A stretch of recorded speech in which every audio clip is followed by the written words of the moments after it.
The year was 1907. The Cubs won the World Series and the Ford Model R hit the assembly line. While here in Ohio, school administrators came together to form the Ohio High School Athletic Association. One thing that hasn't changed since 1907 is the dedication of the OHSAA to education-based athletics in Ohio. School sports teach responsibility, sportsmanship, and life lessons that stay with students long after their playing days are over. The OHSAA seeks to prepare students not for the next level of sport, but for the next level of life.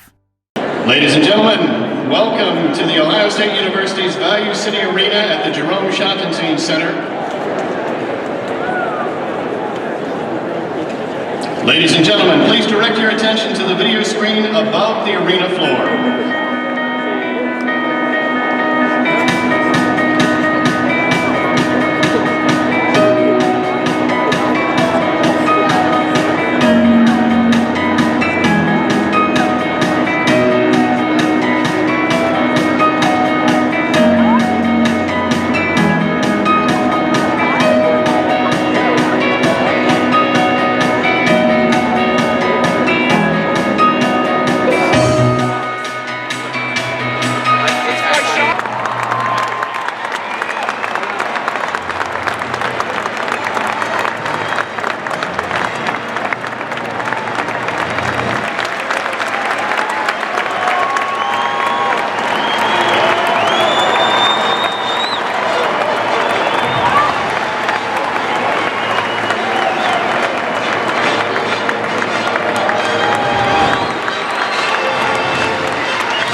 Okay, here we are on Mat 1. Welcome to Matside. I'm Brian Mitchell. Glad to have you along. We are picking things up here in the state semifinals on Mat 1 at 113 pounds. We are on the top half of the bracket, and we've got Holden Hunt from Cincinnati LaSalle taking on Oregon Play's Micah Medina. Medina, a junior, came into the tournament at 38-9, has run that up to 40 wins now. Hun 29-6 entering the tournament. He's got a tech fall on his resume and a major decision as well en route to these semifinals. He is now 31-6 on the season. Hun in the two-piece black and red uniform. Medina in the gray with the yellow trim. Oregon Clay from Northwest Ohio, the Toledo area. Oregon, a suburb of Toledo. Medina 7th at 106 pounds in 2021. Hun, a freshman, so has not placed at the OHSAA tournament. 30 seconds gone here in the first period. Little action.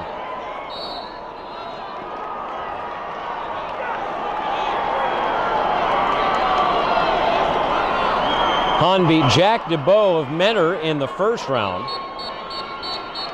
15-0 technical fall, then an 8-0 shutout of St. Ed senior Wyatt Richter. Richter was 4th at 113 pounds last year, and Hun was able to dispatch him in the quarterfinals. For Medina, a first-round win over Lancaster's Toby Hutzler. And then Kevin Grunsweek of Solon in the quarterfinals. Medina in on the shot here, now trying to finish clean, but Hun going into a scramble situation. Medina looks like he's got the cradle locked up, but he's not able to get to the side. And now his back is starting to get a little bit exposed. Hun inside the leg on one side, now is going to try and pass it, but Medina does have that cradle locked up. No points awarded yet. 20 seconds left in the first period. Boy, if you're Medina, you'd hate to let this situation go by the wayside.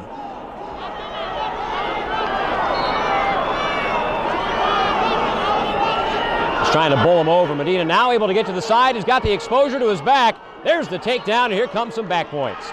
Now Medina had better watch his own shoulders. Period comes to an end. Did he get the full 5 count?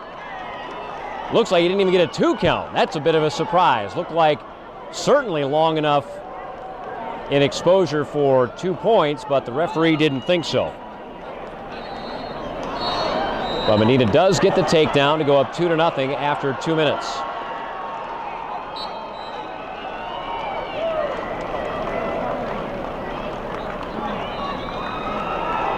Referee with the disc flip. He's got the Ohio-shaped disc, which I'm a big fan of. Green comes up, Medina defers, and Hun will take bottom to begin the second period.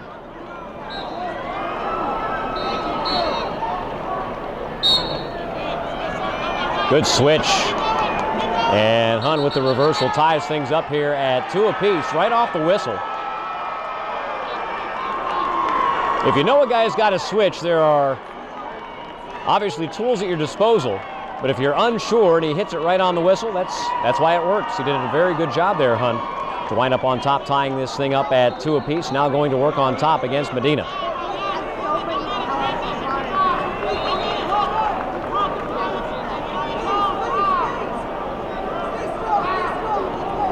Medina not able quite to get hand control. Now is able to pass the arm over his head. Well, he's in kind of a dump situation here if he can get that right arm involved as well. But he's got to clear his leg also, and that's the problem he's having right now.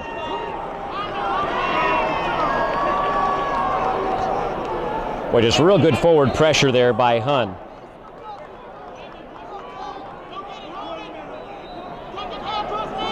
Far tricep here, clock going under a minute in the second period. Hun now's got a cradle locked up. Lost the cradle now in a situation where Medina was looking for something big. It might have been better served just to try and get his one there. But now into a scramble situation with 40 seconds left on the clock. With red in control here, Medina's bound up enough where you almost, well, now there's maybe a Peterson situation or an exposure situation. Neither happens.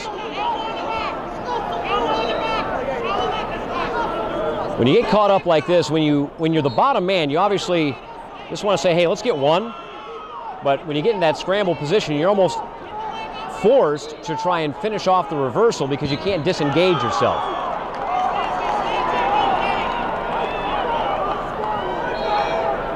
Well, I tell you what, Medina started that period on top and only stayed there for about 2.5 seconds, and then Hun with a great ride, rode the entire period, and now Medina's got a choice to make. Do you go back underneath for a guy that just put a saddle on you? And the answer is yes. You'll have a clean start, which you didn't really have in period number 2.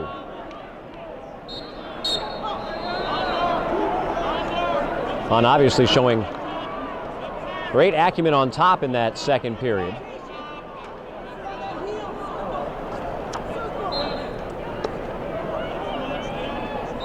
Now looking for hand control. Hun has both hands controlled, but not able quite to get to his feet yet. And now this is a situation where the leg gets caught up in between.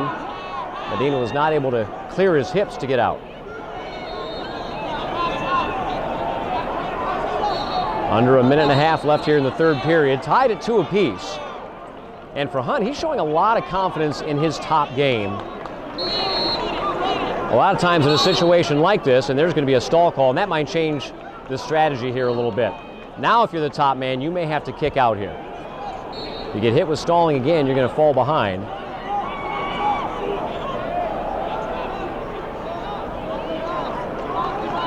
They're at least going to give it a try to start the ride. That was a quick jump. There was a whistle on another mat. Maybe a bit surprising that they didn't call that an inadvertent start.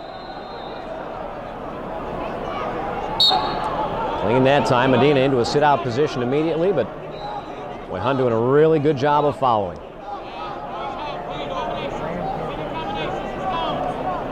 So if you're Hun here, he locked up a cradle one time in the second period, but didn't really come close to a turn.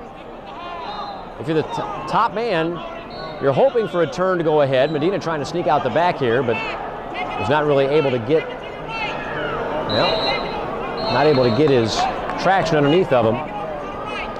Like Hun Might have had a cradle lock, and he does, but kind of in an awkward position. And now there's one swipe and two. Gets the full complement.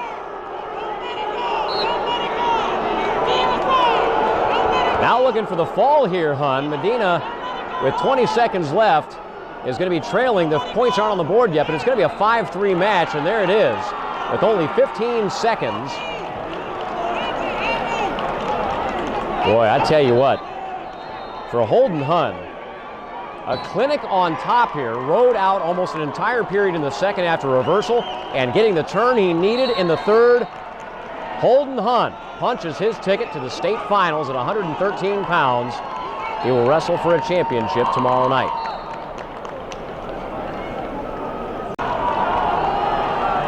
Move on to 120 pounds now on the top half of the bracket. Nick Molchik from Solon taking on Ryan Avalos from Perrysburg. They're both in white singlets. Solon with the white and blue. Perrysburg in the white with the gold belt around it. Perrysburg sitting in second place coming into these semifinals behind Lakewood St. Ed's. St. Ed's had a very good first round and opened things up a little bit. Shot by Avalos, but turned away.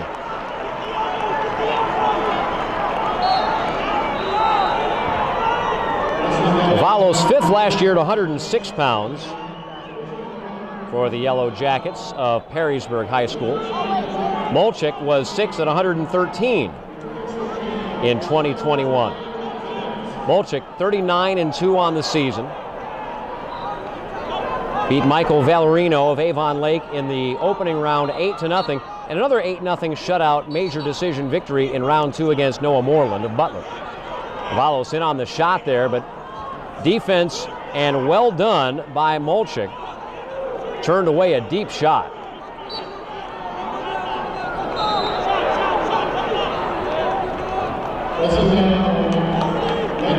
So the shots have belonged to Avalos so far. Not really much in the way of offense for Molchik. Avalos again in on a shot, turns it, well, didn't quite lock his hands. Almost had a body lock situation there. Now double over ties for Molchik, an inside trip. And now an inside trip for Avalos. Back and forth they go. Avalos in on a shot, not able to get the hands locked around that leg.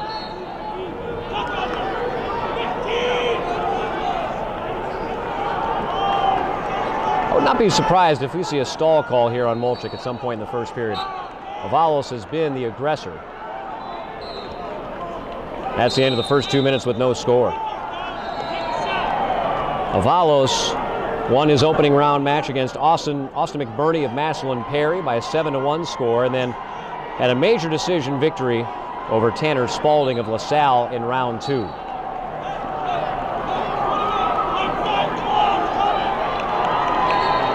Molchik with choice of position takes bottom here to begin the second period.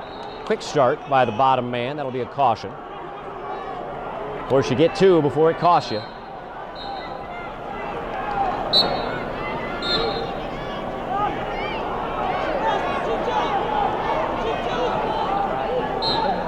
So in period number 1, no score. Boy, nice step over and roll through, and Molchik lines up on top with the reversal. Boy, reversal is kind of the order of the day here in the second period on mat 1. Now this is a weird situation because Molchik is too high and in a bad spot. Avalos can turn this into a reversal of his own, but Molchik has kind of a cradle locked up. They're going to call it potentially dangerous. Once the feet come off the mat of the top man, that's a potentially dangerous situation.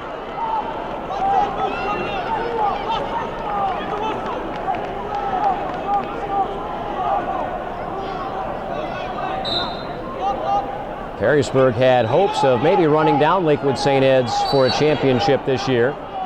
That could be a reversal, and indeed it is. Avalos back on top where he started the first. St. Ed's opened up a big lead in round 1.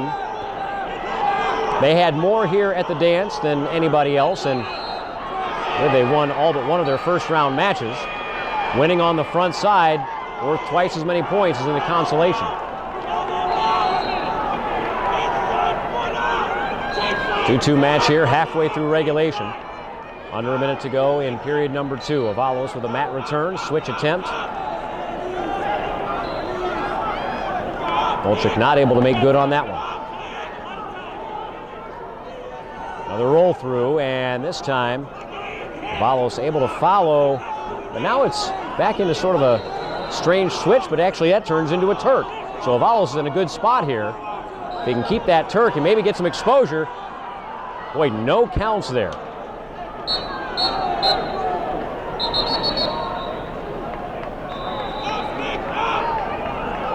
Surprised not even a 1 count. 15 on the clock. If you're Avalos, you'd love to get back points here, but finishing on top is going to be paramount.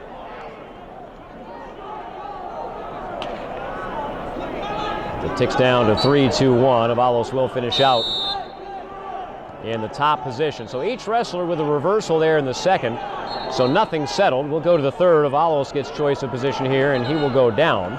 And looks like we've got some blood time. Okay, all the blood is cleaned up, and we're ready to go back here on mat 1.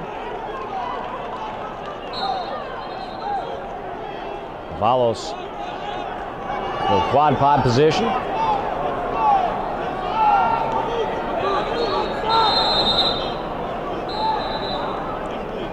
We got some more blood here, looks like. And the nose plug came out, so we will pause again for blood. Back to action here on mat number 1. Hopefully the blood is cleaned up and will not interrupt us any further. 15 seconds gone here in period number 3, tied at 2. Pair of reversals in the second period, all the scoring that's happened. Well, there's a deep crank. Molchik nearly had back points and continues to crank with a leg in on Avalos. Well, we saw it in the last match, a third period turn was the difference. And now, well, are they going to get 1? They will give the 1 to Avalos, and we're back to our feet. Now remember, back to the first period, seems a long time ago now, but Avalos was the aggressor throughout those first 2 minutes. He took all the shots, he took all the chances, and Molchik really did not have a lot in the way of offense, but he needs it right now. Avalos up 3-2. I postulated back in the first period that Molchik may even be on the verge of getting hit for stalling. That's his first shot, reshot by Avalos, trying to turn it into points. Not able to finish. Solid defense there for Molchik. 40 seconds on the clock. And on a low shot, had the arms locked, but only momentarily. Now a body lock for Molchik, looking for an outside trip, maybe an inside trip. Still has the body lock. Who comes out ahead in this situation could decide the match. Now the body lock is broken. So for Avalos, no score for either guy is good news because he's up 1 point. 3-2 score, under 20 to go here. No stall calls on either wrestler. Merkel attempt there. Avalos needs just to run him over. Doesn't get the takedown here on the edge. This is a scramble situation. Still no takedown called. No control for either wrestler. 1 second left. No seconds left. What a flurry for a finish. And what a win to get to the state finals at 120 pounds. Ryan Avalos of Perrysburg, a 3-2 win. Boy, both coaches, I'm sure, looking for points in that last flurry. If you're Perrysburg, you accept the outcome and say, let's get the heck out of here. If you're Solon, you think, hey, we want those points. I'm afraid you're not going to win that argument. A hard-fought battle for both guys. Well, now the referees are going to confer. It would take an absolute certainty for that assistant official to overrule what just happened there at the end, and they will not overrule the decision. Now, it was a close thing. There's no doubt about that. It looked close to a takedown for both wrestlers, but as it stands, Ryan Avalos moves on to the state finals. And that will take us to 126 pounds. London Murphy of Moeller, a freshman, 37-11 on the season, taking on returning state runner-up Omar Ayoub of Dublin Kaufman. Ayoub was second at 113 pounds last year. Ayoub in the two-piece green uniform with the creamsicle shoes. Murphy, of course, in the familiar blue and gold of Cincinnati Archbishop Moeller. Ayoub quickly in on a shot and into a scramble situation here. Murphy's got the hands locked in the crotch, and so that will turn into a stalemate.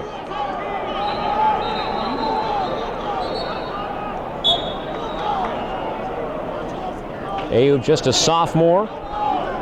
Murphy a freshman. And again, Ayoub in on a shot. He's got both legs covered, heading in the right direction, not out of bounds, but back in bounds. He'll get the takedown, looking for a little scoop tilt. Was not able to score it there, but he'll go to work on top here, leading 2-0 in the first period. Booed in, cranking.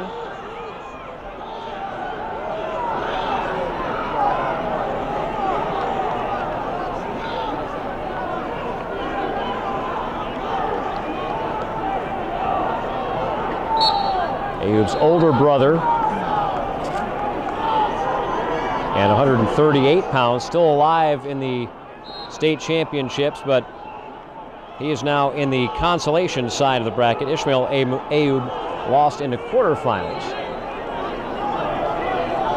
So he's wrestling here tonight as well, but on mat 3. Ayoub right back to it, trying to get himself another takedown after an escape.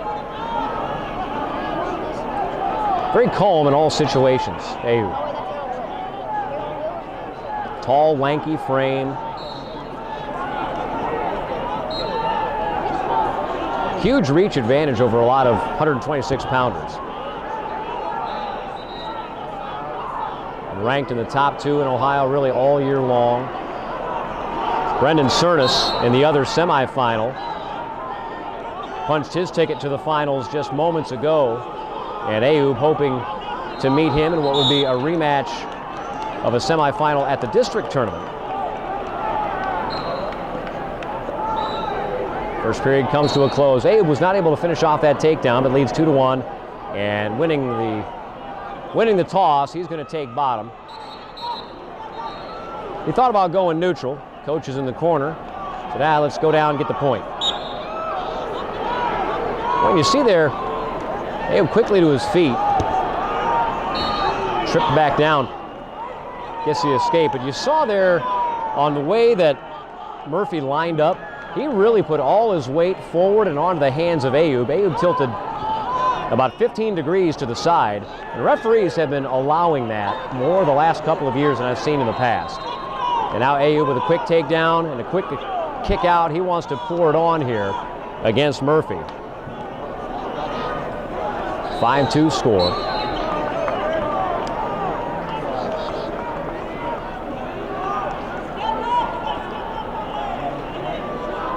So if Ayoub wins this match, we're going to have an all-Central Ohio final.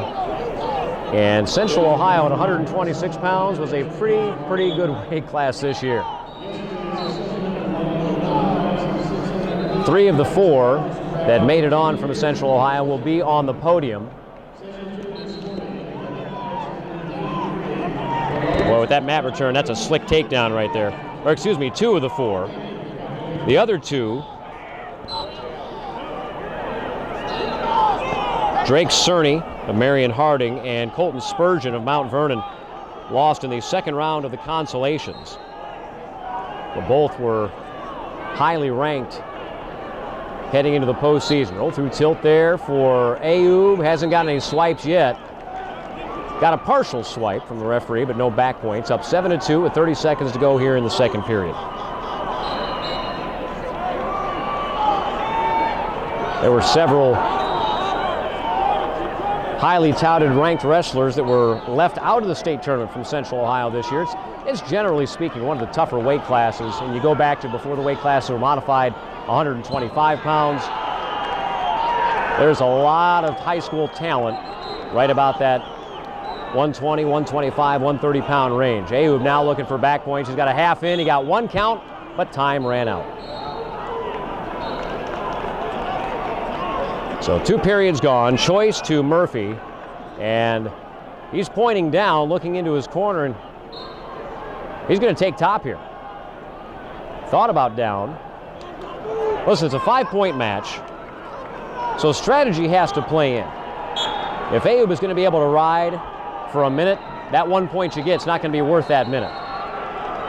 You need points, and you need them in a hurry, so taking top, if you're confident in your ability to find a turn, that may be your best bet.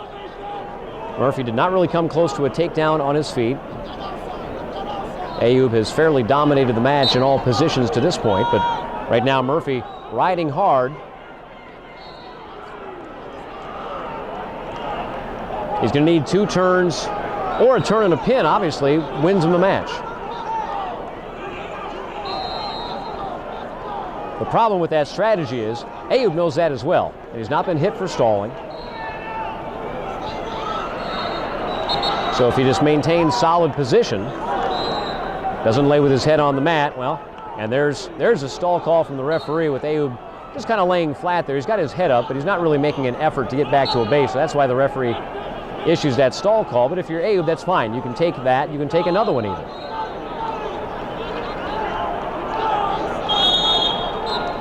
And the stalemate is the call.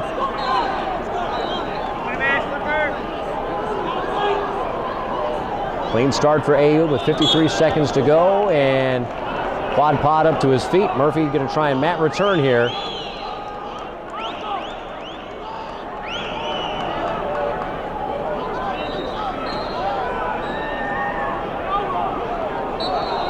Can't really tell what Murphy's got on that far side because his body's blocking the upper torso of Ayub, but Ayub with his chest down flat on the mat. I mean, this is tremendous pressure from Murphy, riding hard and riding forward. But with time ticking away, you might need something more than just heavy pressure. Ayub in on a leg, just holding on here, knowing that every second that ticks away gets him closer and closer to the state final. And there's only 10 of them left. There's another stall call. So point goes to Murphy, but it makes it a 4-point match with 2 seconds left. It will not be enough. Omar Ayub, Dublin Kaufman, will, for the 2nd year in a row, wrestle in the state finals. This year he hopes to avenge what happened last year and come out on top.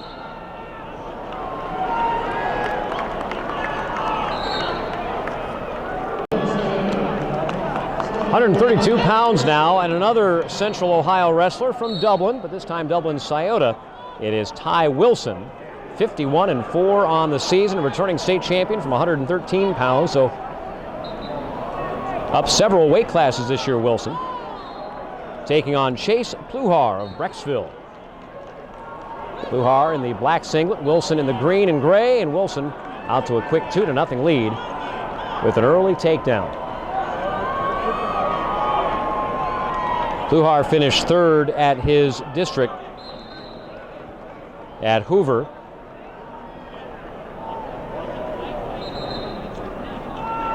Pluhar now 40-6 on the season. Beat Jaden Cologne in the first round in the ultimate tiebreaker, 6-5, and then had a 4-3 decision over Lebanon's Jack McCall. So he has been living on the edge in the first 2 rounds. Wilson, meanwhile, has not been tested.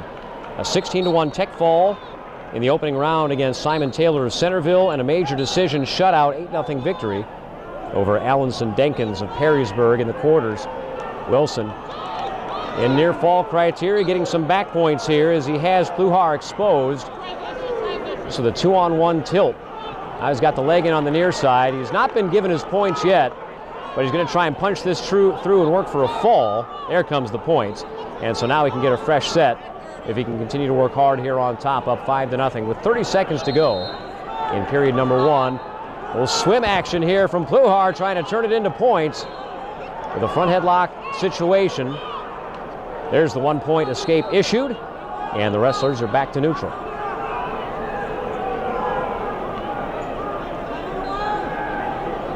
Wilson down on hands and knees. He'll wrestle down there a little bit. And there's a shot. Trying to finish with short time left on the clock. 5 seconds to go. Got his hands around the waist. And if he can settle the action, that'll be a takedown. And it is, just as time expires. And Wilson goes up 7-1 after 2 minutes. Now we'll have the Brecksville coaches asking for a clarification and see if it was a certainty that those points happened before time expired. The referees get together and say, yep, we believe they did.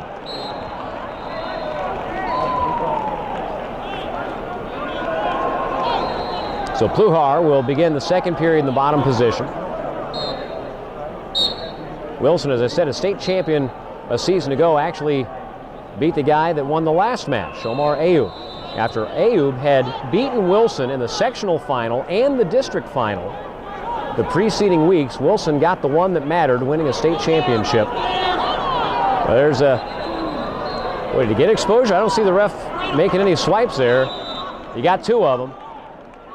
I heard counting, but didn't see the arms moving. So a 2-point near fall for Wilson. Now he's got a deep tricep. 8-1 score here. Wilson on top.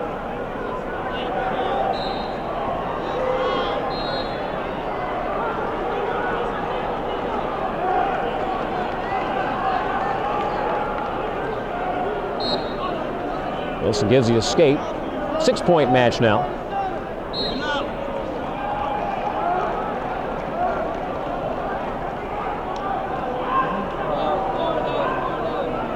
Wilson trying to move things around with shot fakes, but Pluhar is able to lower his level and keep active here. Pluhar's got to turn things up. He's got to get to his own offense, and, well, it's going to be tough to do when you got a guy coming at you like Wilson was. Gets another takedown here to go up 11-2. 40 seconds left in the second period.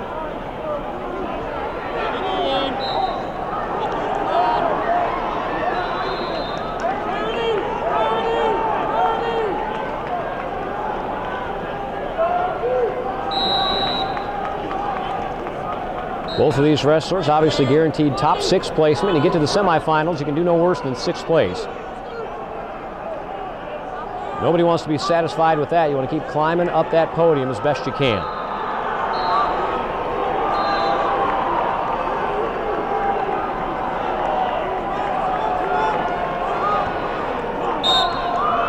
Just a 1 count there for Wilson at the end of the period, so no additional points. His choice, he'll take down.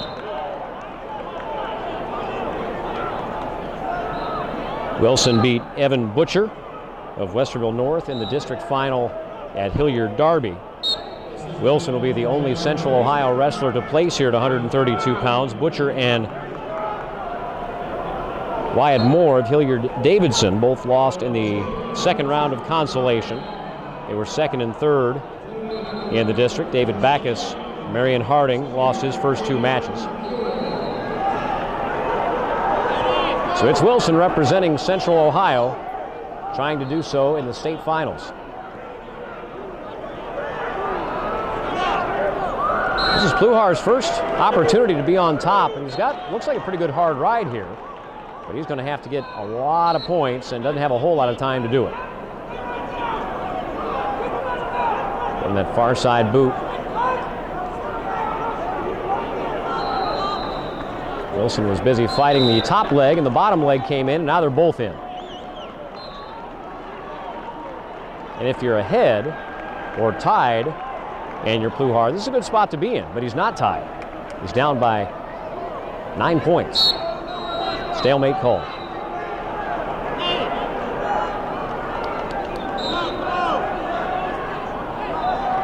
.54 seconds left.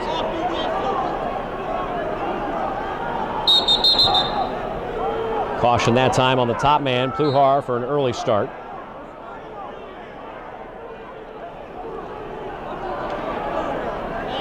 Wilson, just a sophomore, has an opportunity. He continues on that track for one of those, I mean, there's a lot more now than there used to be, but still a very rare and impressive 4-time state championship is a possibility for him. A lot of time between now and the end of his high school career, obviously. But you can't win 4 if you don't win 1, and he did that last year. Take it. 13-2 the score here after the reversal. 15 seconds left. Wilson's got a turn. He's got a 2 count. He's going to get those 2 to make it 15-2, and looks like that will be the final scores. We're down to 5 seconds left in the 3rd period. And Ty Wilson, in dominating fashion, is back to the state finals with a 15-2 victory here at 132 pounds. All right, here we go at 138 pounds. This should be a good one. Edwin White of Westerville North, 24-3 on the season. He was a district runner-up last week, taking on Jake Neffneger of Cincinnati LaSalle.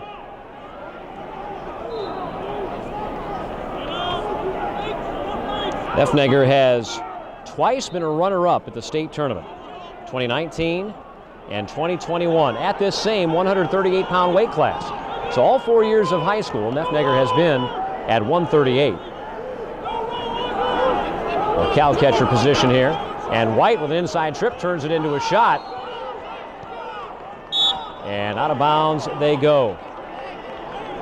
Last week, Edwin White was a district runner-up, losing to Ishmael Ayoub of Dublin Kaufman in the finals.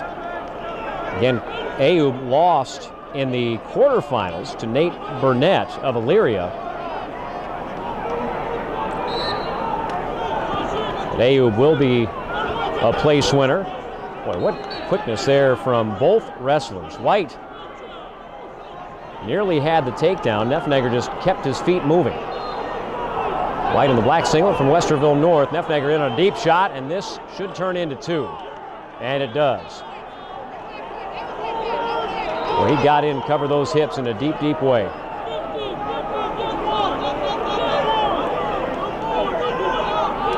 White, a senior, has never placed at the state tournament, but he has had a tremendous season.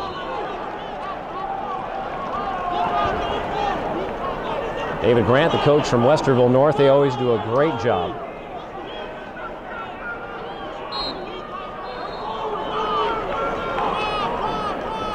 We're going to see White's teammate coming up here at 157 pounds, Connor Uton.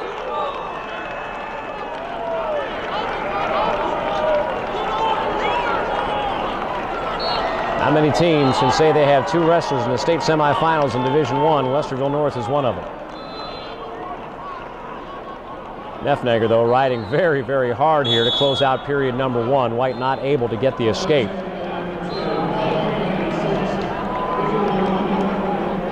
Choice to White, and they're not going to go underneath. And you can see when those 2 wrestlers are standing next to each other, White has a decided height and reach advantage. And Neffneger, I mean, you want to talk about a guy built like a fire plug. That is a powerful young man. You saw it on the shot he was able to finish.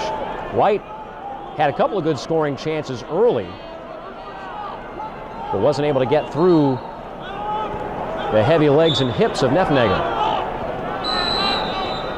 That's a powerful snap right there. Neffneger near the out-of-bounds line, trying to turn that into points. Down to a single leg, and that's close to the out-of-bounds line, but good mat awareness, finishing inbounds. Second takedown, 4-0 for the Cincinnati LaSalle wrestler.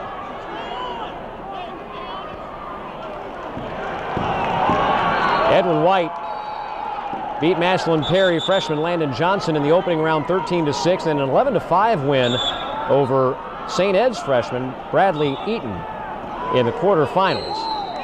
Eaton had won a district championship at Perrysburg. For Neffneger, his path went through Madi Shoman in the first round from North Olmsted, a second period pin, and then a 9-1 major decision over Israel Pettit from Nordonia. That's what got these guys into a semifinal matchup.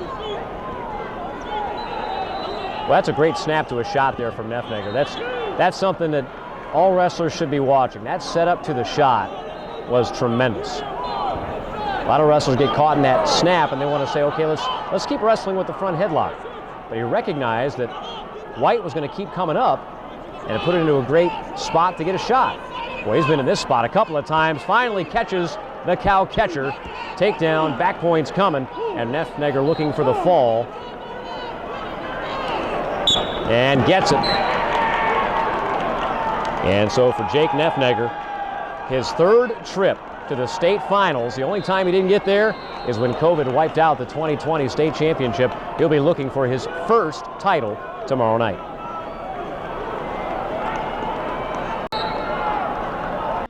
When you walk into the boardrooms of the most successful companies here in Ohio, who do you meet? Answer: men and women who played high school sports. Education-based high school sports give us more than athletes we can root for. They give us leaders we can depend on. Question: so where will we find tomorrow's leaders? Answer: high school sports. This message presented by the Ohio High School Athletic Association and the Ohio Interscholastic Athletic Administrators Association. On to 144 pounds now, Division I state semifinals. Manny Skordos of Brecksville in the gray and red singlet, taking on Ethan Burden of Dublin Kaufman.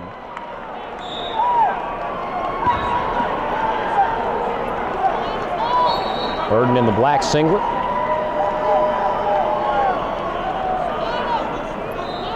Both wrestlers district champions.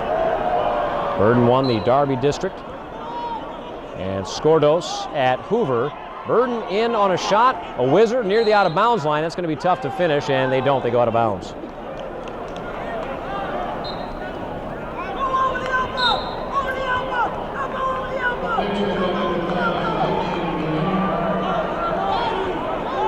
Shot there for Burden, trying to come off the hand fight of Skordos. You can see it right from the get-go. As soon as the whistle blew, Skordos wants to get in and use heavy hands. And Burden tried to avoid that by just taking a good shot. Skordos able to fend that off, and now in a front head position. Skordos 40-5 on the season. Burden 46-6. Stalemate and back to the middle they go. Burden says, hey, I got some leakage going on here. Bloody nose, he'll go over and get some fixing done. All right, blood time has been cut. No score, 1:03 left to go in the first period. Back to action here on mat number 1.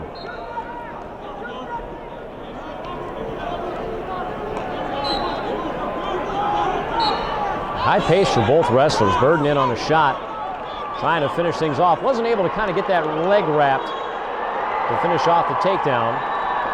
And Skordos fends it off for the moment. Burden back in on the shot, cannot finish. You can see the powerful hips of Skordos, able to keep Burden from getting through him. But Burden now trying to raise that leg high. He's got the height advantage when you can do that. Got both legs covered, but he's below the knees. The referee hasn't given the takedown yet, and he will as they go out of bounds. And so Burden gets the takedown with 20 seconds left in the period.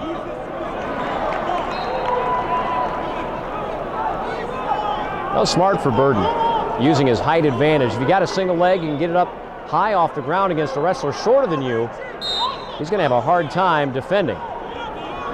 That looked like a false start for Burden, but the referee did not call it. Skordos. Oh, they're going to get locking hands here. 8 seconds left in the period. Burden had a hand up on the hip, must have put the other one over top of it. The assistant official actually caught it.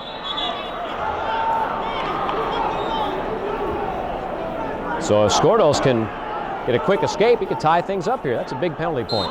That was a false start that time, and they're going to call it on the bottom man. So the Brecksville coaches wanted a caution, and they got it, but it was on the guy they didn't want it to be on.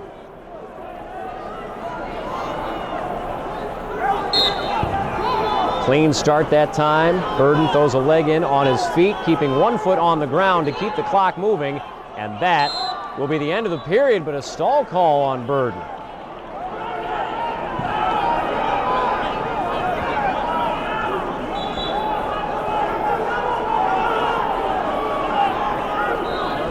Well, and the referee called it, and that's the way it's going to be, but You don't see it called that quickly that often.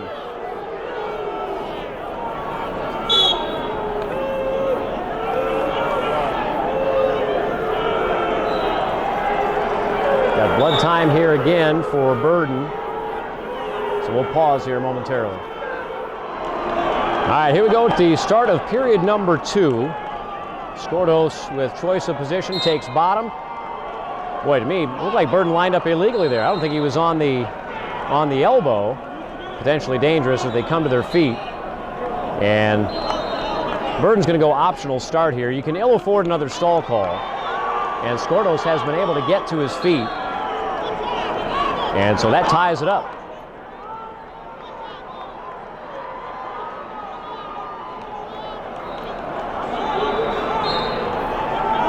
It's back to neutral action here, where these wrestlers were both very active in the first period. Burden came away with a takedown. Skordos trying to continue to use those heavy hands. And for Burden, the solution to avoiding them is just stay on the attack, stay shooting.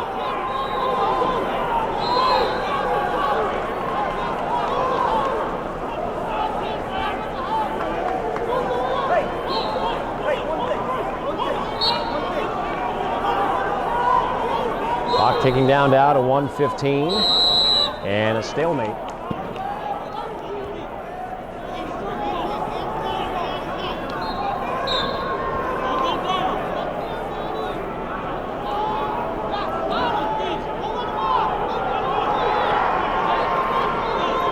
Skordos with a little bit of a half shot there. Burden's going to turn that into a takedown of his own. Boy, just did a nice job kind of sloughing his man off to the side. Didn't sprawl so much as just sort of slid Skordos past him and then ran his feet to get behind for the takedown. Now up 4-2. 46 seconds left in the period. Now, there's been the stall call. Skordos has shown the ability to get to his feet. So, situationally, this is an interesting strategic decision for Burden. Coaching staff in the corner saying, hey, do we want to go neutral? Or, if nothing else, if he gets to his feet, let him go. Well, Skordos quickly got to his feet. And Burden able to bring him back down for the moment. Now he's got him flattened out really for the first time. Burden goes with a leg in on the right side, and now he should be able to burn some clock.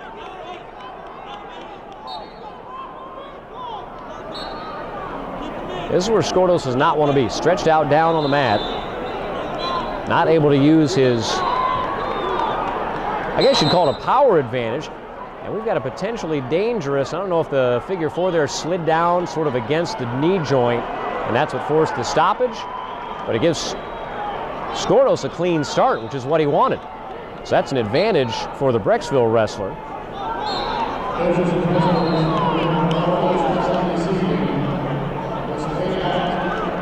And the Kaufman coaches want an explanation as to why there was a stoppage in that situation, because it definitely worked against their wrestler.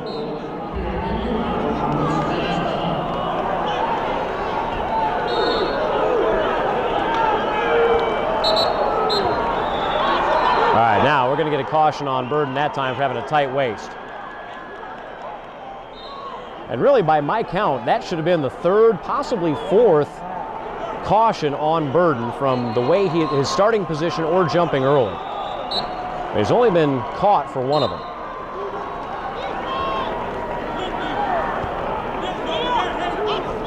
Well, Burden did a great job right there to finish out the period on top. Skordos really quick off the whistle on the bottom, which is why Burden wants to get going as quickly as he can, obviously. So to finish that period out on top for Burden, that was a huge, huge 8 seconds. Didn't get hit for stalling, didn't give up the escape point, leads 4-2 heading to the third, and Burden starts on bottom. Skordos just with a tertiary attempt at a ride. Burden back to his feet, leading by 3 points now. And for Skordos, you're going to have to get on the attack. And Burden has turned Skordos' shot into his own points. So if you're Skordos, you wonder about his confidence in taking those shots right now.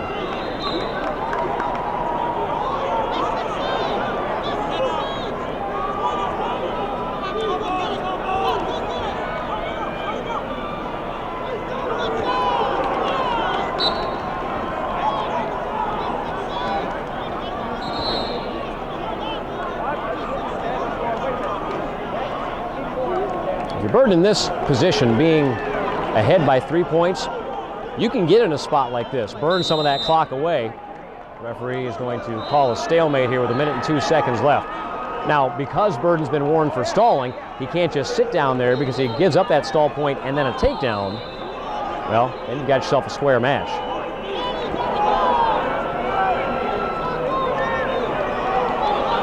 There's Skordos again on the shot, and Burden once more going to try and turn it into a takedown of his own. He's got the angle. He's got the high single. That's where he scored his first takedown back in the first period. Missed the trip kick there. But again, seconds winding off the clock, and now we'll turn it into a takedown to go up by a 7-2 score. Good execution there by Burden. And for Skordos, as the clock ticks down, he is seeing his title hopes get dimmer and dimmer.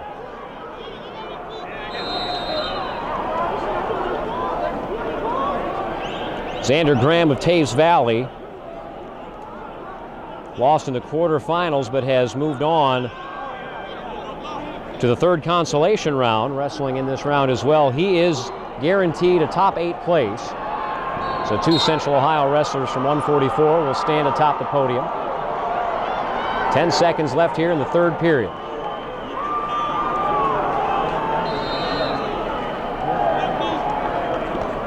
And with a mat return, Ethan Burden is going to punch his ticket to the state finals on Sunday night at the Schottenstein Center.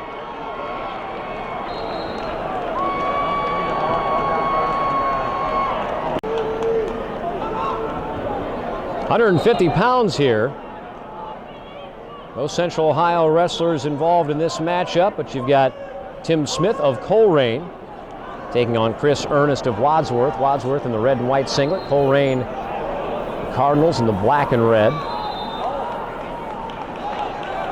Over on mat number 2 at 150 pounds, Keegan Knapp of Olentangy Orange is embroiled in a 1-1 tie late in the match. Looks like these guys are going to go to overtime over there.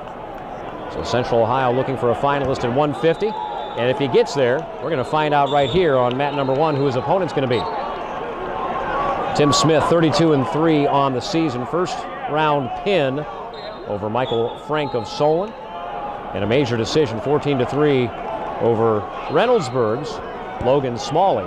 Smalley, though, came back to win his first consolation match, and he will place top 8 at this tournament. How high up remains to be seen.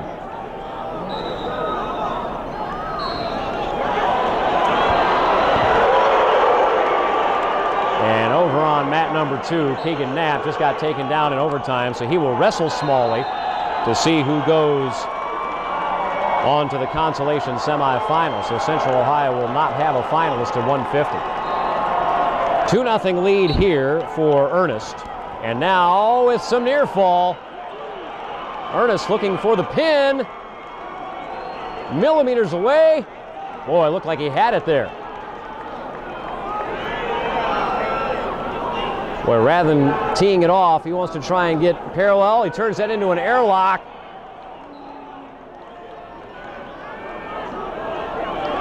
Boy, Ernest looked like gave away a couple of pretty good pin positions there for what he thought might have been something better. He gets his near fall, but does not get the pin. And Smith remains alive, though down 5-0 in the closing seconds of period number 1.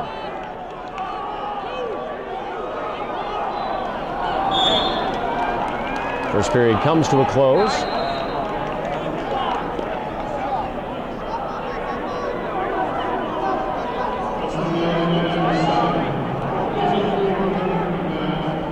Ernest defers choice to Smith, and Smith will choose down to begin the second period.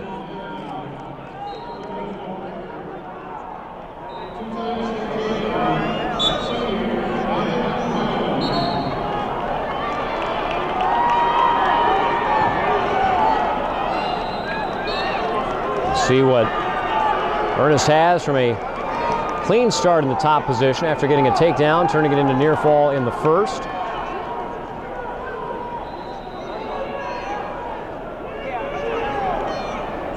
He's got a leg in here, and Well, if nothing else, he's going to take some energy from the bottom man, Tim Smith. Looking to get in that guillotine position.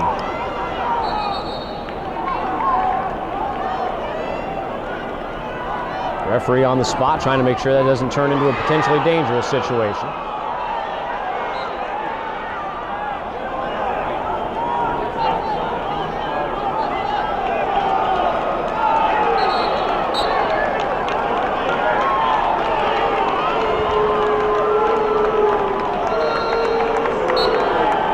Just continues to ride hard here.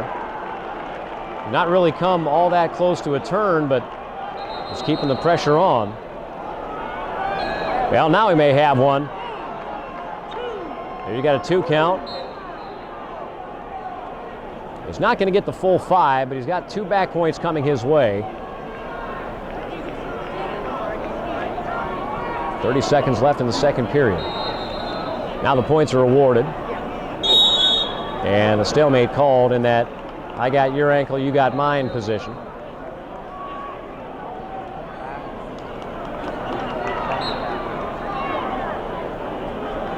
Ernest with a first round tech fall over Miles Moyer of Northmont. And then a second period pin over St. Ed's Tyrell Miller. Earned his way to the semifinals.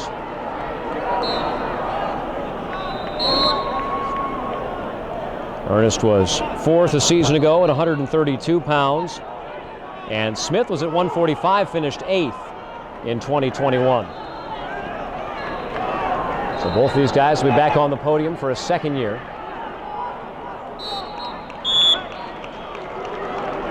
For Smith, though, this is his last chance at a championship. He's a senior, Ernest a junior.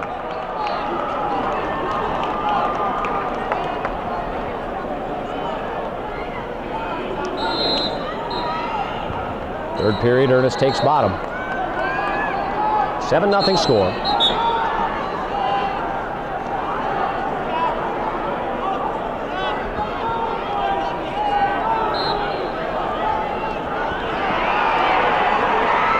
Again, this is a situation where we've seen several times in these semifinals a wrestler trailing by a fair piece in the third period with the opponent choosing down, and they've elected to try and ride things out and look for a turn. Now, you're not going to go takedowns when you're down 7-0 and mount a comeback unless you can go feet to back. Ernest tried to switch, almost exposed himself there, but able to turn his chest back down to the mat. It's a tough situation without an easy answer, frankly, when you're down 7 points and you're on top in the third period.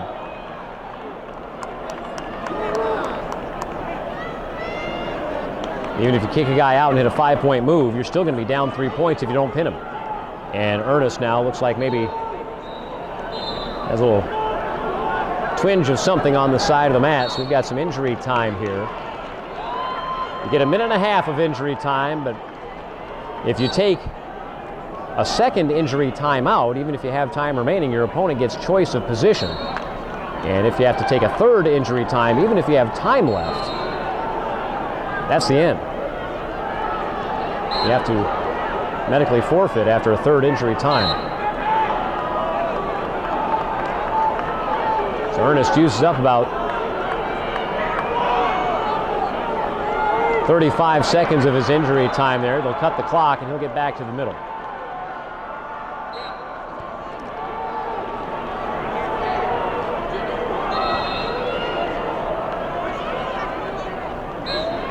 Minute 9 remains in the third. Ernest up 7-0. He's done enough, obviously, to have a big lead in this match, but you can't call it a day here, and he doesn't. Turns in a role reversal. Now up 9-0. Sort of slipped off the hip there, but in this position, you can, and he's going to get hit with stalling here eventually, but you can take that when you're up 9 points with 40 to go in the third period. Well, the situation didn't settle. And so Ernest tried to pick that leg up, got bull rushed over, but now we're in a scramble situation near the out of bounds line, and out they go. 30 ticks left.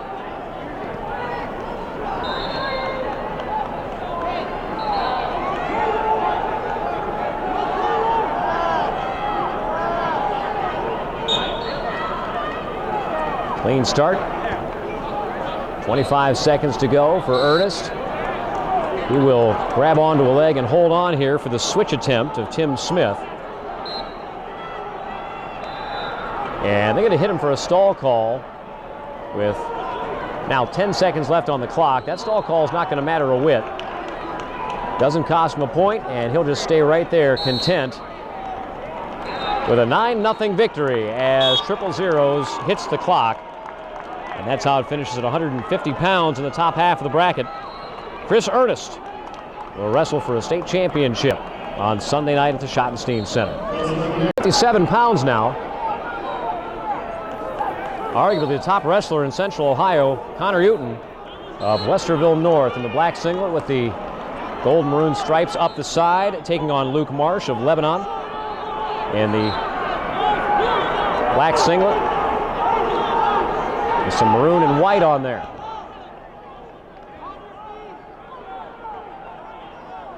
Uten is an Iowa State commit. Gets a takedown in 26 seconds and a quick escape. Uten with a first round technical fall over Fletcher Rose from Miamisburg, and then a second period pin in round 2 against Eric Trinsky of Elyria. And he's already got 2 takedowns, kicking his man out. Boy, that's a great change of direction to go behind for Uten. 3 takedowns, 3 escapes inside of 50 seconds. This is the state semifinals, folks. And another quick go behind, and Uten is just putting on a show here, and he can do it. He's got all the takedowns, he's got the ride, he's good on bottom. He is a complete wrestler. He just got his 4th takedown of the first period, making it 5th takedown of the first period, excuse me.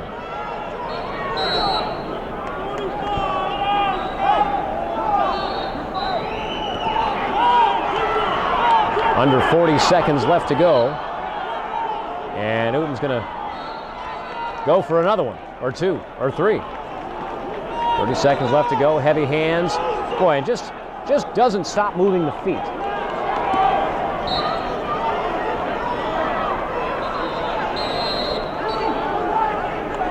Up 12-5 here with 15 seconds to go in the first period, and if you're Luke Marsh, no slouch at 37-7 on the season, a district champion from the Kettering-Fairmont district, that's got to be a pretty demoralizing 2 minutes.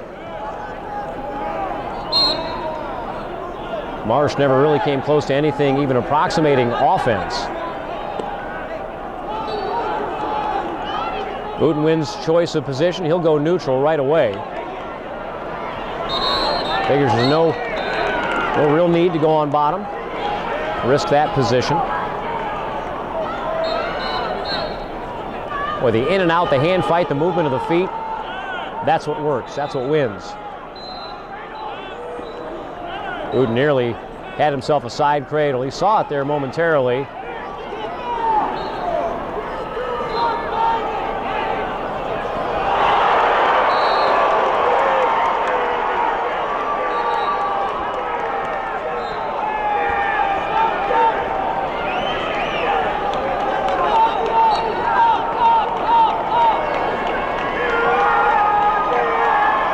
Uten trying to turn the corner here, does so.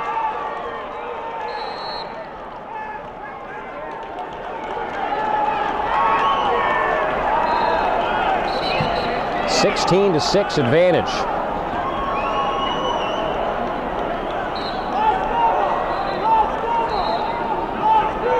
And you can tell, I mean, so comfortable on his feet. He's only given kind of a soft ride so far to Marsh, knowing that he can pretty much take him down whenever he wants. He's going to go right back to his feet here. Up 10 points. Well, no escape issued there, because there wasn't a breaking of contact.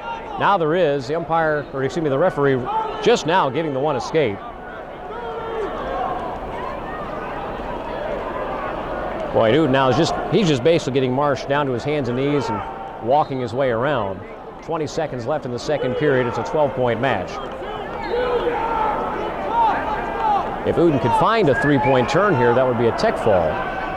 But only 10 seconds left. Tough to do in that period of time.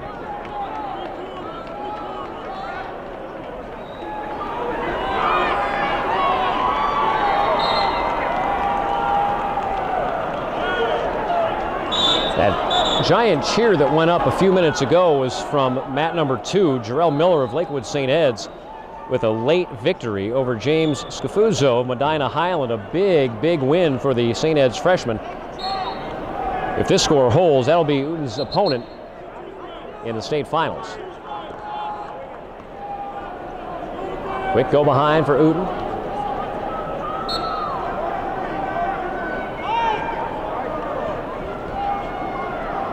"13-point lead, now 15. And that's your ball game, 25-9 the final. A takedown clinic put on by Connor Uten. 12 takedowns and 1 escape en route to another appearance. 165-pound semifinal. We've got a run of 3 weight classes in a row here on this mat with Lakewood St. Ed's wrestler. This is Evan Bennett, the senior. In the green singlet, taking on Hudson's Aiden McStay, also a senior. McStay in the blue and white.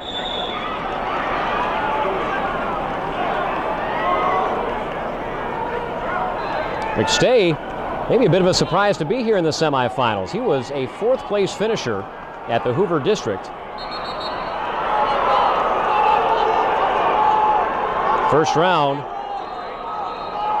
he actually won a match against an alternate who got in, Cole Uhas of Westlake, at 165 pounds.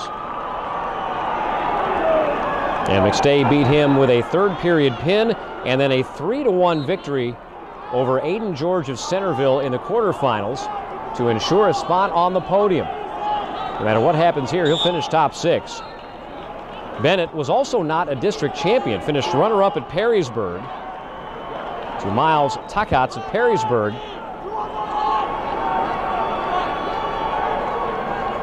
Takats wrestling in the other semifinal over on mat number 2.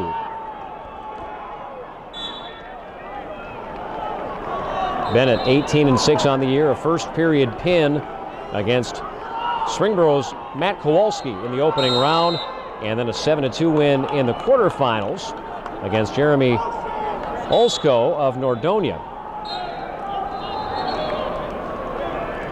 So for Bennett, not a ton of mat time this year during the regular season. It's just 18-6.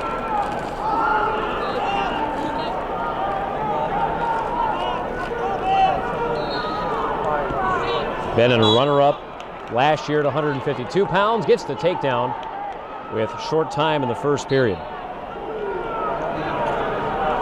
McStay has never placed at the state tournament, so this is his first time on the podium.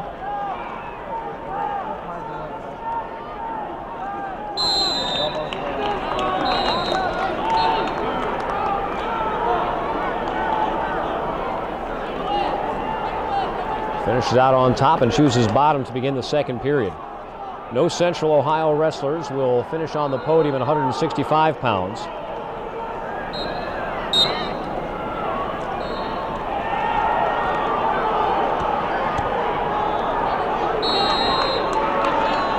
Des Gartrell was the district champion, injured in the district final match and tried to practice throughout the week but unable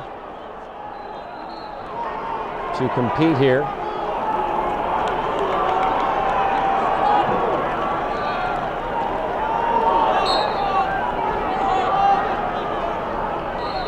Three 3-0 lead for Bennett after the quick escape in the 2nd period.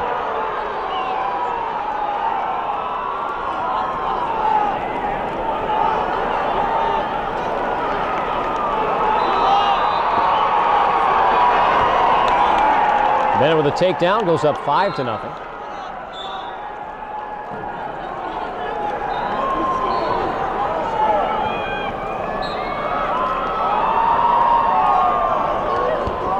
Stay 39-6 on the year, but right now facing a 5-point deficit.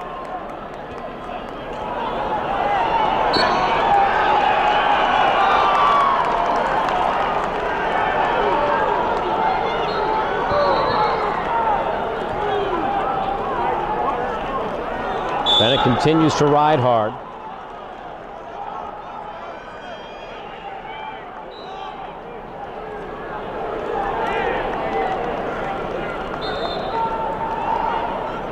Down to 9 mats. Start with 10 at the state tournament. They take one of them out for this session. 3 mats per division. 2 for the semifinals and 1 for the third round of consolation. Top half of the bracket goes on mat 1 for Division I. The bottom half of the bracket semifinals on mat number 2. Mat number 3 is for the consolation round. And then Divisions 2 and 3 farther on down the floor, doing the same kind of setup.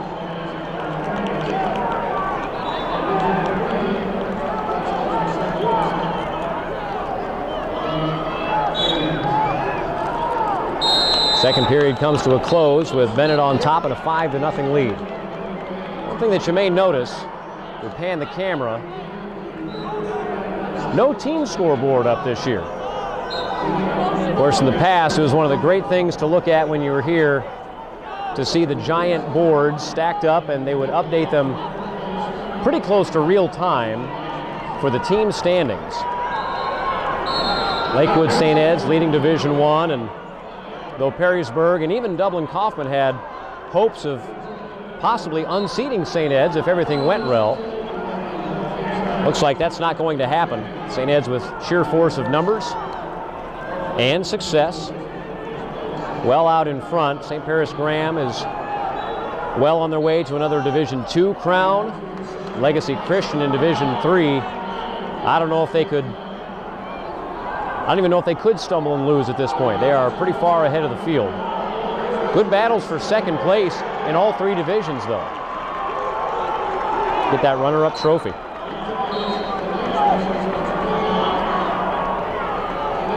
5-0 score here. Bennett on top with a minute to go in the match. McStay has had not really a whole lot in the way of offense. And Bennett really hasn't either. They've both been fairly conservative. This has not been what you'd call a high rate of attack match.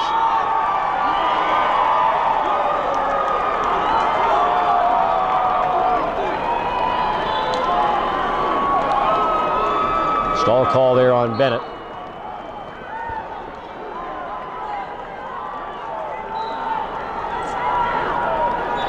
Miles Tocketts of Perrysburg, who beat Bennett last week, just punched his ticket to the finals over on mat number 2.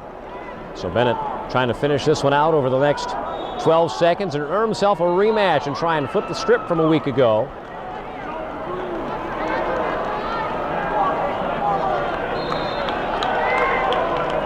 And that's exactly how it's going to be, a 5-1 win for Evan Bennett. Puts him back in the state finals. He won it last year. He's going to try and do it again in 2022. Another competitor from Lakewood St. Ed's here, Luke Geog, the senior. Won by default in the first round over Matt Hamula.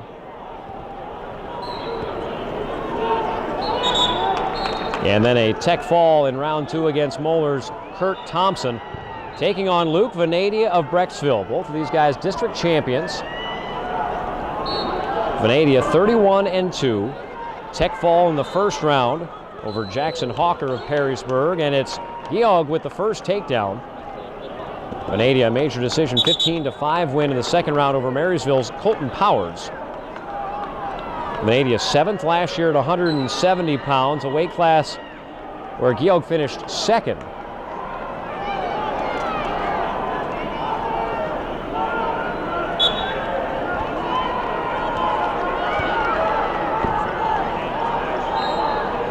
Geog with a scoop tilt there, got a 2 count. Did he get the full 2? Yes, he did. The referee's got it exposed. He hasn't awarded it yet, but now he will. And that's a 4-0 lead for the Lakewood St. Ed's 175-pounder. Now, he's a runner-up last year at 170 pounds. The weight class is, of course, changing from the middleweights on up this year. Essentially added a middleweight, took away one of the upper weights. As we start getting into the upper weights here, it caused some guys some consternation.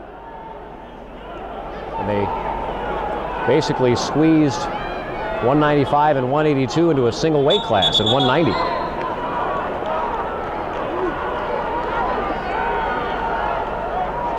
Some wrestlers were able to go down if they were lighter 182s. Others, if they were big 190s, maybe even had to go up. Or big 195s last year had to go up to 215, which was 220.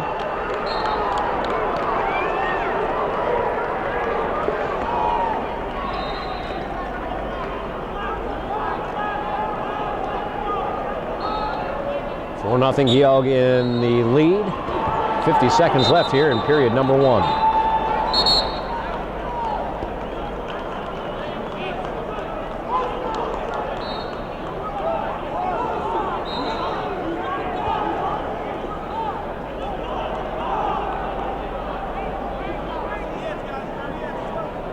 Georg 35-3 on the year. As I mentioned, Venadia 31-2. For Central Ohio wrestlers, they will have 2 placers, Mitch Broski of Dublin Kaufman, and Colton Powers of Marysville, both in the consolation round 3, so they are guaranteed a spot on the podium.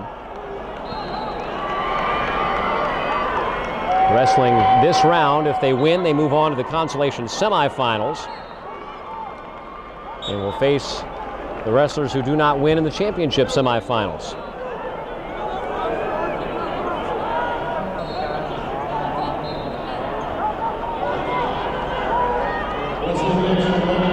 Just riding here with a tight waist and near side half, trying to burn off those last now 8 seconds of the first period.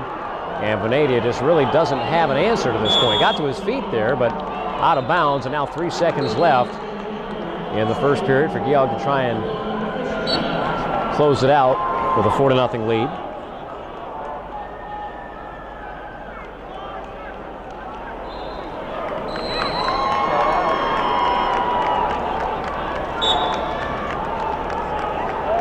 And he will do so. So we'll go to the second period, 4-0.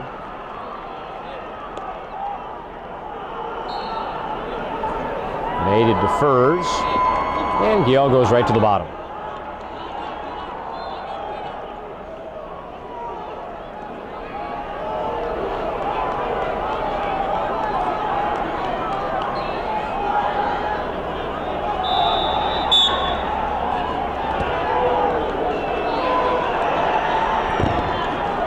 Good action for Georg. Good mat return by Venadia to keep himself on top for the moment.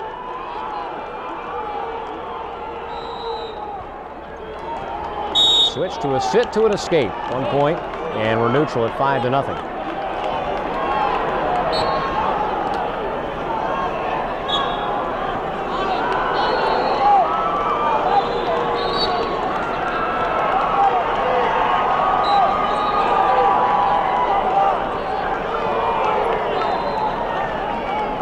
Saturday night at the Schottenstein Center has traditionally always been finals night, but a couple of years back, in 2020, they decided to make it a Friday, Saturday, Sunday tournament. Of course, there was no tournament in 2020.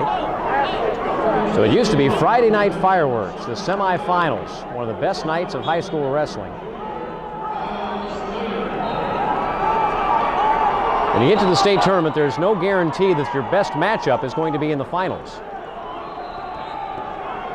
Oftentimes it did happen in the semis. One of the best attended sessions. Well, Georg turned an elevator attempt into a takedown and a couple of back points here against Venadia, so he's going to go up 9-0.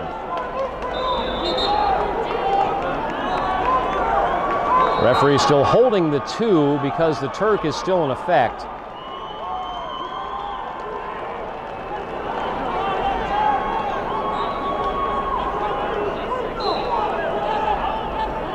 No change of position here. I don't know if we're going to get a stalemate or a stall on one guy or the other. You'd think something would have to happen here. This situation hasn't changed the last 25 seconds. Finally, they will call a stalemate and award the 2 near fall, 9-0. Surprised the referee allowed that to go on as long as he did.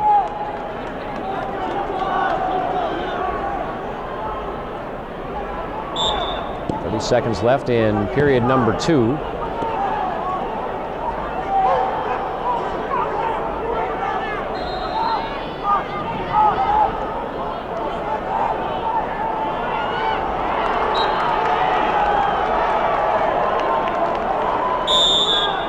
Now a stall call on Georg on top.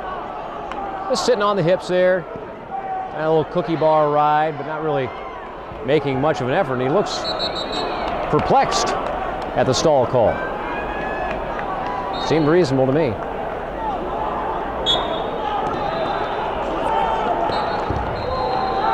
Now, were we wrestling in Pennsylvania? No shot. Pennsylvania, they'll let you do that most of the day.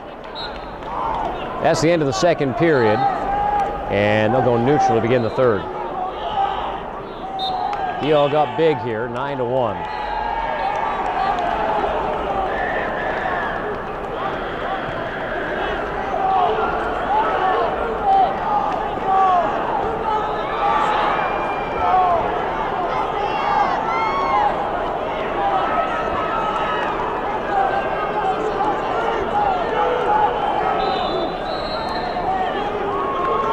See if Vanadier has anything in his bag of tricks here.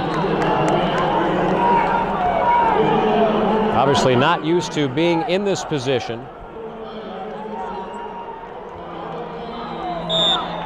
When you're 31-2, you're used to being the guy dominating. Right now, Vanadier is on the short end of the stick, down 8 points with 1:20 left to go.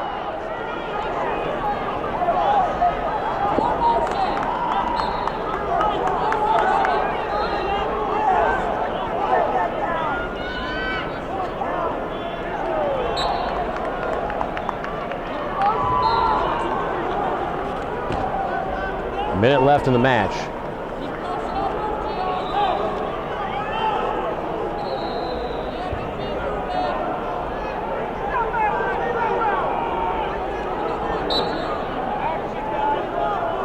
And again, for Georg, he's not really done a ton offensively. He's just stayed in great position the whole time and earned himself a couple of sets of 2 near fall.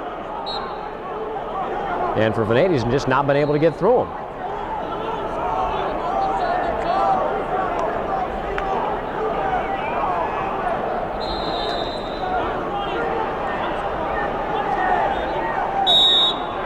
Stalemate position there. The wrestlers didn't hear the whistle blowing. 18 seconds to go.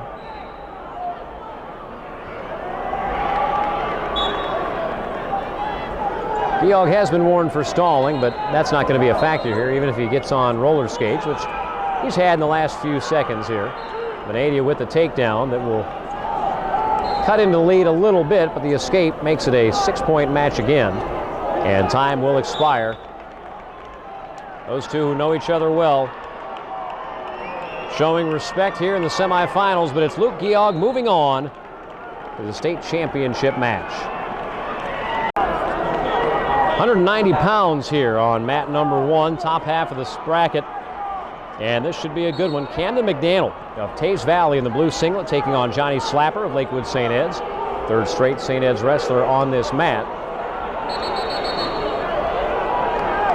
Slapper, a sophomore, 22-3, has had a couple of close matches to get here to the semifinals. 3-0 opening round win against Marysville's Ben Bickerstaff.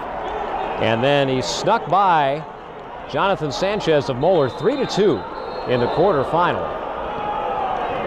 For Camden McDaniel, he has not been tested near as much. First period pin of Joseph Resch of Avon in round 1 and a major decision win over Miles Johnson of Springboro in the quarterfinals. McDaniel, the district champion last week, beating returning state champion, 2-time state champion Seth Shoemate. Shoemate wrestling over on the other mat, trying to punch his ticket back to the finals right now on mat 2. McDaniel in on a shot and cannot finish in bounds. McDaniel won it in overtime last week over Shoemate. And they may well be on a collision course, but Johnny Slapper has something to say about that here in the semifinals. Minute to go. McDaniel was runner-up last year at 182 pounds. A cadet national freestyle champion over the offseason for Camden McDaniel. A junior at 40-3.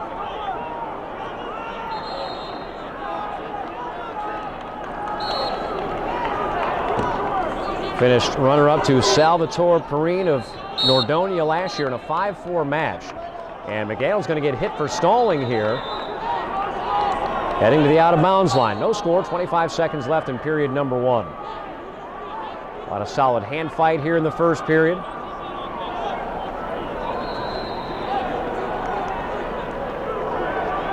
With McDaniel in the semifinals, Taze Valley will have 3 on the podium. Gunnar Havens at 106 pounds. Xander Graham at 144.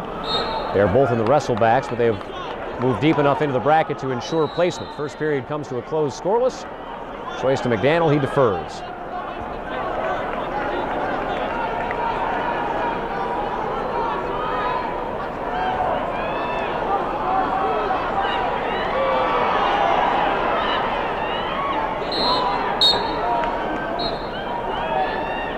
Slapper to his feet. And McDaniel, wisely in that situation, lets him go. He was moments away from a stall call, and that would have been his second. That's that first period stall call backing out. Changes the complexion of a match.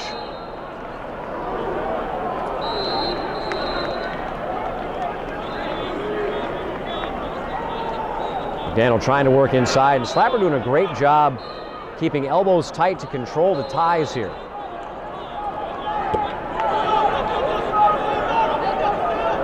McDaniel had a shot. Slapper turned into a shot of his own. Now McDaniel trying to cut the corner.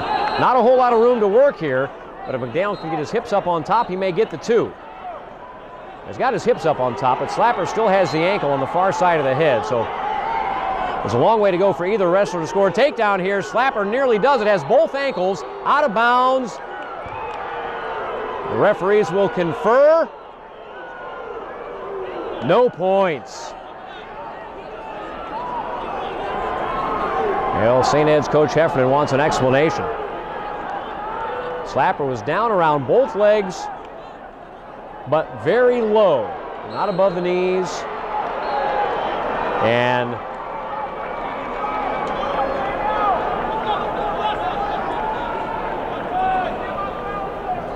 you don't have to be above the knee to get the takedown. But for whatever reason, they decided there was not control there before the wrestlers went out of bounds.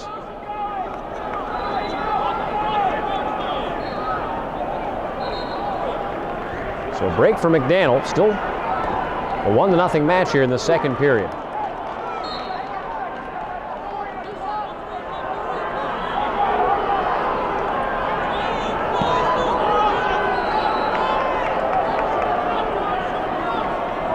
For McDaniel, he's the one shooting right now. You wonder if he has another shot there, and Slapper's moving backwards if there's a stall call. There it is, exactly what happened there. Now McDaniel trying for a go behind here, is not able to quite get behind the arms, and now it's Slapper in a good position to score.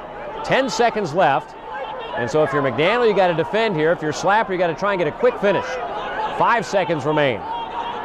Dump try, 2 seconds, 1 second, no points.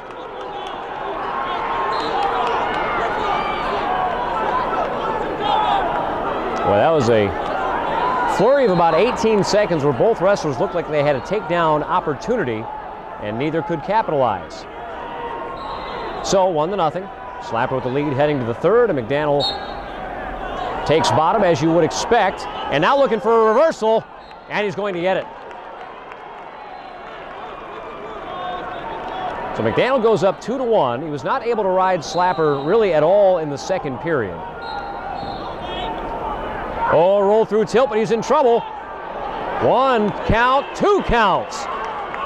And McDaniel able to keep that tilt so tight, he's going to get the full, and he's going to get that was a pin. I'm here to tell you, ladies and gentlemen, those were flat shoulders for 2 seconds.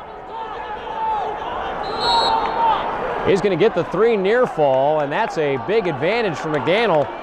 But he's got to be thinking right now this match should be over. I'm not sure what the stoppage was there.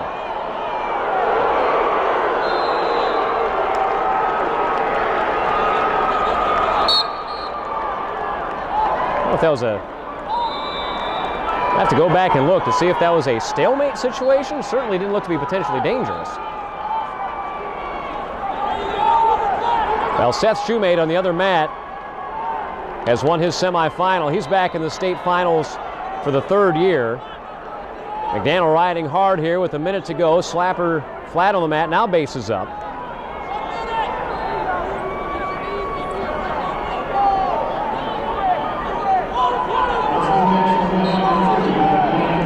Now, McDaniel here is pretty well on the hip, and he's been hit for stalling, so he better be careful.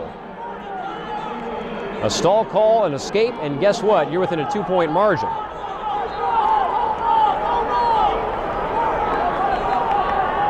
Now, it should be noted that Slapper has not really come close to an escape and is not basing up all that well either. So the referee kind of letting this one go a little bit in a mat wrestling situation. 15 seconds left in this match. Looks like stalling will not factor into it.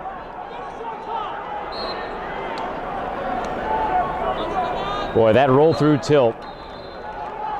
The big difference in this match for Camden McDaniel, who moves on to a state final for the second year in a row.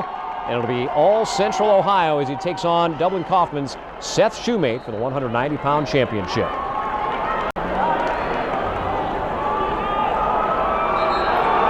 On at 215 pounds, well, I tell you what, this is a weight class where anybody left in the bracket on the front side could win it. Max Venadia of Brecksville, 36-8, taking on Ty Cobb of Oregon Clay, 48-3 on the season. On the other side, Dylan Russo, the reigning state champion, taking on Logan Shepard of Massillon Perry. And if you put these four guys into a bracket and wrestled it 10 times, well, you're probably going to come away with 10 different combinations of first through fourth. A lot of talent here. Venadia, 6th last year, had a big win in the quarterfinals against Matthew Howard of Dublin Scioto. 3-2 victory. And he had a 6-3 win in his first round against Jarnell Smith of Xenia. Hey, you're getting big, aren't you? How much you weigh? Cobb with a 5-3 win against Thomas Worthington's Braden Jameson in the opening round, and then a second period pin against Roosevelt Andrews from Barberton. Oregon Clay, the gray singlet, Cobb, and Venadia in the Brecksville black and red. Well, Brecksville's got more singlets than you can shake a stick at. We've seen several of their wrestlers, and I'm not sure I've seen the same singlet on any of them.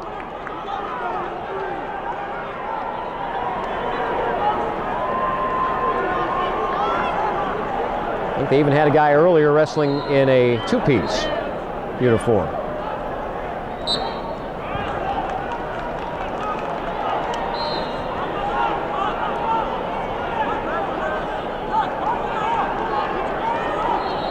Venadia with the underhook, but Cobb with head position. And now they leave that tie and continue to hand fight here in the first period with the clock winding down and no score.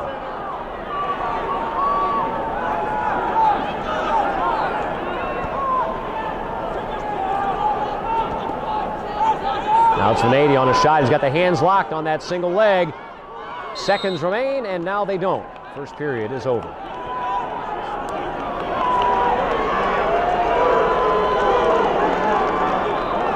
Cobb 8th a season ago at 220 pounds. He's a senior, Venadia a junior.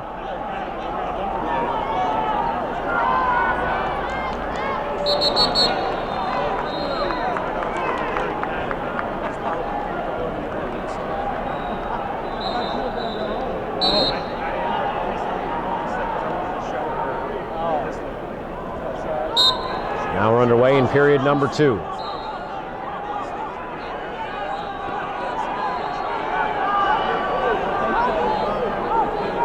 Forward pressure by Venadia. Cobb with weight on his hands, trying to knee slide in to get that pressure off his hands.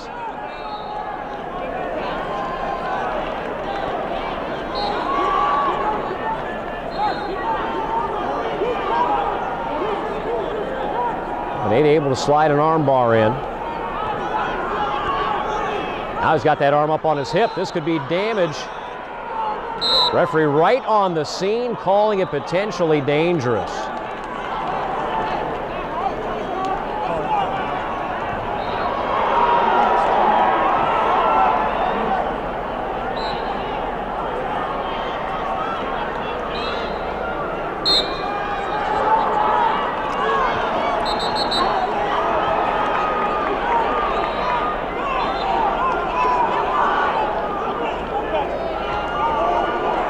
Warning red, 1 green. And we are back to neutral. So the stall call gave a point, and then the escape gave a point as well.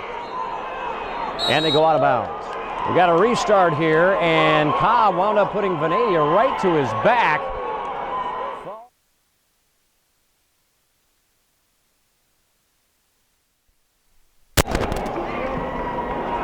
And we're back here, 215 pounds. Had a little bit of a battery problem there, but really nothing has changed over the situation. Just 1 point difference. Ty Cobb was up 7-0, now up 8-0 as we are 1 minute and 35 seconds left in the third period. He had a big takedown, put Venadia to his back. And so it's an 8-0 lead for Cobb here at 215 pounds.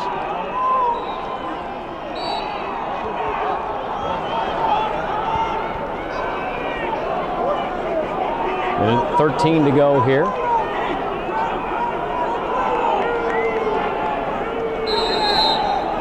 And a stalemate called with 1 minute and 5 remaining.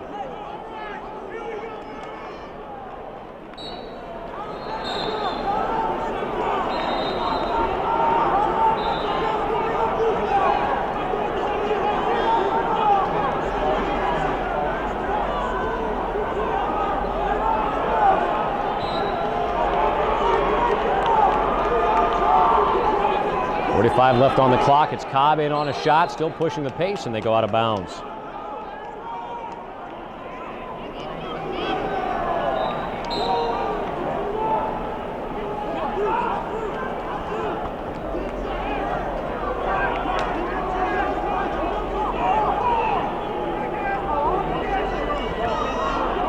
Now 30 seconds left in the third period.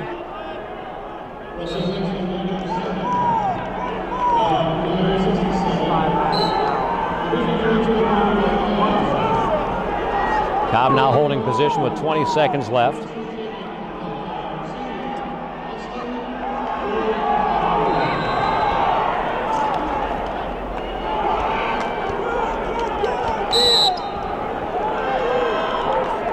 Just 5 seconds left on the clock.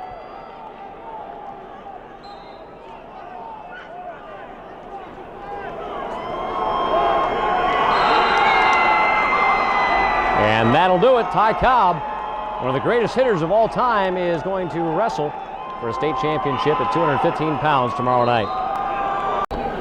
Our final bout of the semifinals here on mat number 1. A couple of big heavyweights. Ethan Green from Fremont Ross. He was third last year, taking on Riley Ucker from Dublin Kaufman. Ucker, a 4-time state qualifier, has never found his way to the podium until this year. Obviously Green with the height advantage. Ucker is not prolific offensively, but boy does he hold position well. He is seemingly always in the right spot to capitalize. Both of these wrestlers won a district title. Ucker with a big toss to get 2 points. Green avoided going to his back in the scenario. Ucker winds up on top. Now double boots on a very tall man.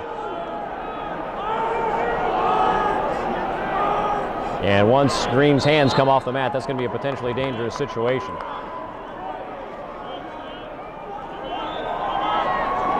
So Riley Ucker draws first blood here.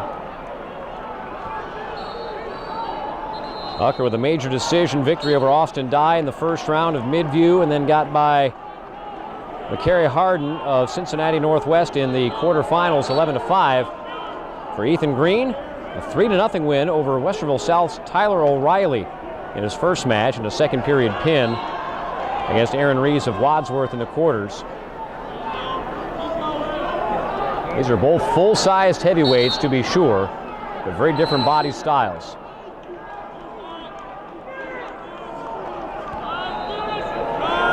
Green in on a shot, and that's his advantage there, the length.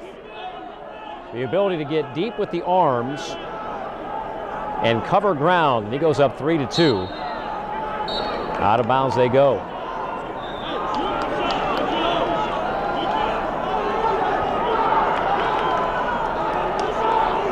It can be very difficult to battle that kind of size. Green from Fremont Ross, the Little Giants. Riley Ucker just wanted to try a Granby roll there. You don't see that at the heavyweight level very often. Into a sit-out position now. Knee slide to a stand-up, and Green able to get that front trip. Boy, just tough to fight that kind of length from the arms and the legs. Green's really able to get a lot of downward pressure, can ride heavy, even for a heavyweight. And there's the end of the first period. Each with a takedown. But Ucker was not able to get the escape. He'll get choice of position here in the second period after a deferral. He'll choose bottom.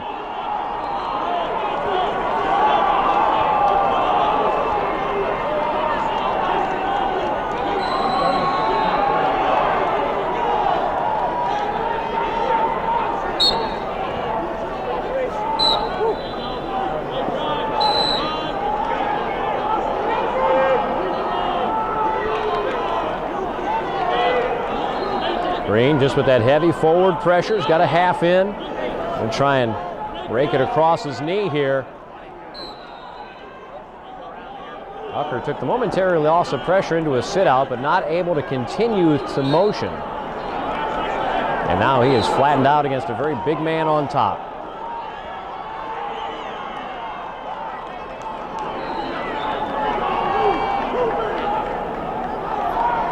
Ucker will be the only Central Ohio heavyweight to the podium.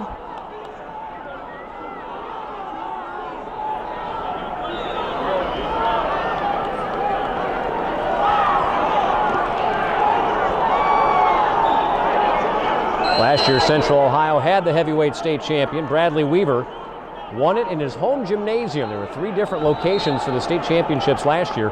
Hilliard Darby hosted Division I. And Bradley Weaver capped off his perfect senior season at 32-0, beating Aiden Faulkner, who, as we speak, is wrestling on the adjacent mat, trying to punch his ticket to a second straight state final. Ethan Green finished 3rd.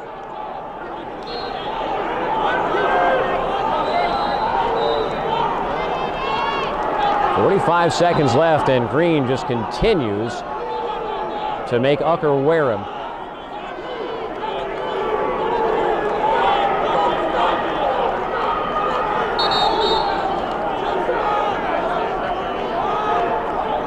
Not really a whole lot going on here from either wrestler over the past 30 seconds or so. Surprised there has not been a stall call on Green from the top position, but Ucker's not really pushing the pace either.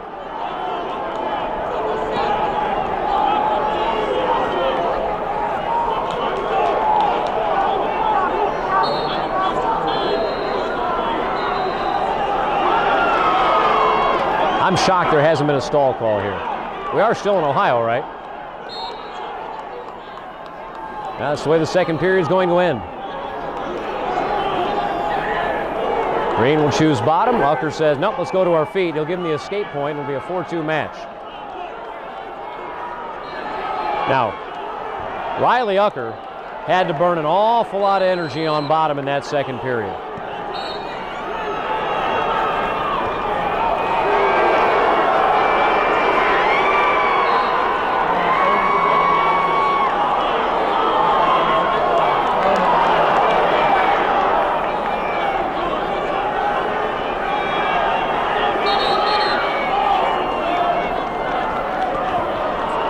With a shot attempt.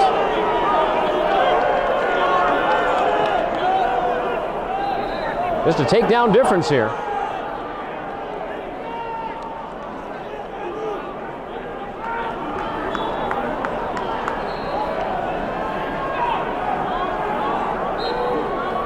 Green controlling that wrist.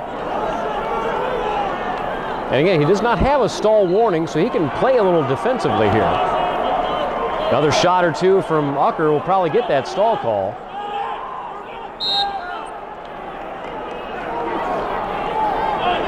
Four-two match, minute 4 to go here.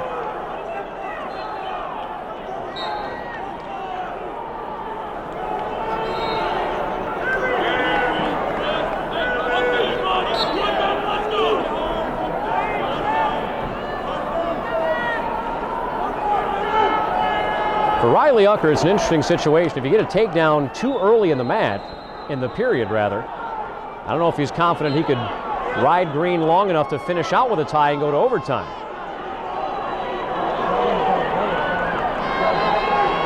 And now that the clock is down to 30 seconds, you got to start pushing the pace. Ucker just caught a finger in the eye there. Well, now if you're Ucker, you can't afford to wait. You got to go now and let the chips fall where they may.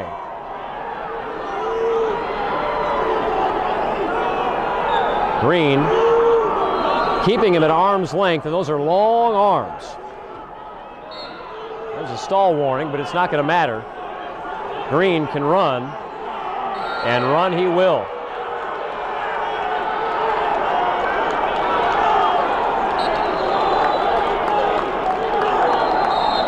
Four to 3, the final score.